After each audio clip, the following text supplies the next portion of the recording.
नमस्कार, मी सोनल तांबे. Global Maharashtra 24 news बुलेटिनमध्ये तुम्हा सर्वांचं स्वागत. पाहूया आजच्या ठळक घडामोडी. फक्त ग्लोबल महाराष्ट्र 24 वृत्तवाहिनीच्या आपल्या हक्काचे विचार.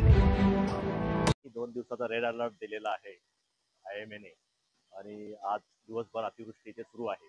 नेतिवली परिसरामध्ये टेकडीच्या खाली बऱ्याचशा झोपड्या, चाळीवजा झोपड्या आहेत. आज साधारण 3:30-4 वाजेच्या सुमारास एक छोटीशी दरड वरून कोसळली आणि 3 घरांचं नुकसान झालेलं आहे. तिन्ही घरांमध्ये कोणी राहत नसल्यामुळे जीवित आणि वित्तहानी झालेली नाही. आजूबाजूच्या ज्या परिसरात लोक राहतात त्यांना आता आम्ही इव्हॅक्युएट करत आहोत. त्यांची राहायची सोय सध्या नेतिवली शाळेमध्ये, महापालिका शाळेमध्ये करत आहोत.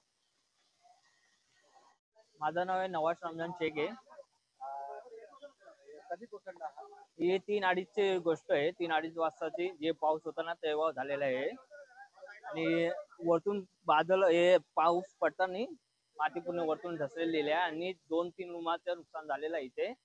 आणि आतमध्ये सध्या तर कोणी नव्हतं आणि एका रूम मध्ये होतं तर याला आम्ही काढून टाकले. नाही, मार वगैरे काय पण नाही लागलंय. माझं नाव आहे पुन्हा नवाज रमजान शेख आहे. मी राहायला इथेच राहतो, नेतुरीला, देव भवानी नगर. पूर्णिमा श्रीराम. 2 भाई हम लोग रहते सब. हम डीपी साइड तो फोन कहिए बाजू वाले तो मालूम. कितने घरों का नुकसान हुआ? 2 घर थे इधर, एक इधर, 3 घर.